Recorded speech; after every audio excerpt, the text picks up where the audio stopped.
Assalamualaikum warahmatullahi wabarakatuh. Di video kali ini kita akan melanjutkan materi terkait dengan bentuk pasar. Pada video pertama kita sudah belajar pengertian pasar dan juga struktur pasar. Kemudian kita lanjutkan dengan pasar faktor produksi.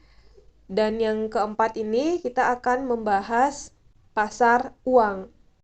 Apa yang dimaksud dengan pasar uang? Pasar uang merupakan keseluruhan permintaan dan penawaran dana-dana atau surat-surat berharga yang mempunyai jangka waktu 1 tahun atau kurang dari 1 tahun, dan dapat disalurkan melalui lembaga-lembaga perbankan. Jadi dia terkait dengan permintaan dan juga penawaran dana-dana atau surat-surat berharga dalam jangka waktu 1 tahun atau kurang dari 1 tahun. Pasar uang disebut juga dengan pasar kredit jangka pendek. Kebutuhan akan pasar uang dilatar belakangi adanya kebutuhan pengusaha untuk mendapatkan sejumlah dana dalam jangka pendek atau sifatnya harus segera dipenuhi.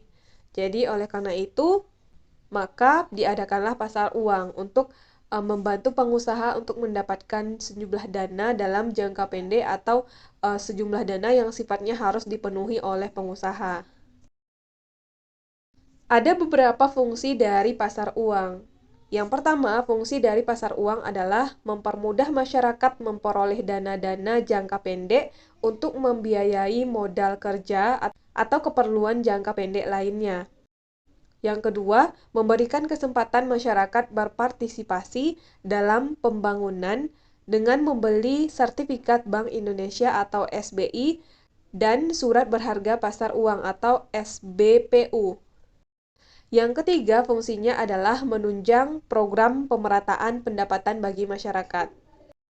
Jadi, pasar uang ini berfungsi untuk mempermudah masyarakat untuk memperoleh dana, kemudian memberikan kesempatan masyarakat untuk berpartisipasi dalam pembangunan, dan menunjang program pemerataan pendapatan bagi masyarakat. Pada pasar uang, yang dijadikan komoditi untuk diperdagangkan adalah uang itu sendiri, dengan berwujud surat-surat berharga, dan ada juga uang itu sendiri seperti jual-beli pada pasar valuta asing. Ada beberapa macam transaksi yang terdapat di pasar uang. Yang pertama adalah pasar uang antar bank. Pasar uang antar bank adalah transaksi untuk menyerahkan sejumlah kelebihan dana dari suatu bank ke bank yang lain, di mana bank yang menerima dana sedang kalah clearing.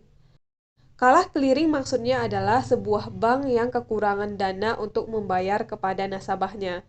Jadi, pasar uang antar bank ini transaksi untuk menyerahkan sejumlah kelebihan dana dari suatu bank kepada bank yang lain.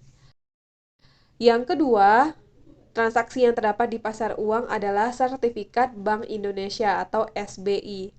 SBI merupakan sejenis surat berharga yang dikeluarkan oleh Bank Indonesia selaku bank sentral dan ditujukan untuk dibeli oleh bank umum dengan nilai nominal yang sangat besar. Jadi SBI ini, Sertifikat Bank Indonesia, merupakan surat berharga yang dikeluarkan oleh Bank Indonesia selaku bank sentral dan ditujukan untuk dibeli oleh bank umum dengan nominal yang besar. Tujuan Bank Indonesia mengeluarkan SBI adalah untuk mengurangi peredaran uang di dalam masyarakat. Selanjutnya, transaksi yang ketiga adalah surat berharga pasar uang atau SBPU. SBPU merupakan surat berharga yang dikeluarkan oleh Bank Umum dan dibeli oleh Bank Indonesia dengan nominal yang cukup besar. Tujuannya untuk meningkatkan likuiditas Bank Umum dan menekan laju inflasi. Pengertian dari likuiditas adalah kemampuan bank untuk memenuhi kewajiban jangka pendek. Selanjutnya, transaksi yang keempat adalah pasar valuta asing, merupakan tempat seseorang dapat membeli atau menjual sejenis mata uang asing atau menukar dengan mata uang rupiah. Pasar valuta asing sering disebut bursa valuta asing, dan lembaga yang mengkhususkan kegiatannya dalam pertukaran uang asing disebut dengan money changer.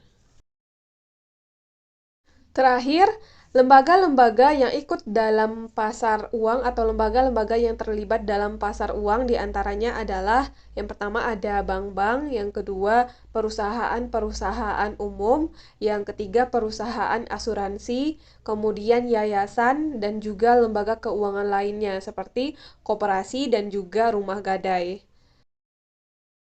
Oke, sekian materi tentang pasar uang. Kita sudah membahas apa itu pengertian dari pasar uang. Kemudian kita juga udah tahu bahwa eh, pasar uang itu memiliki 3 fungsi dan juga apa saja transaksi-transaksi yang terdapat di pasar uang dan juga lembaga-lembaga yang terlibat di dalam pasar uang tersebut. Kita sudah bahas di video ini. Semoga video ini bermanfaat untuk teman-teman semua. Sampai ketemu lagi di video selanjutnya. Kita akan membahas terkait dengan pasar modal.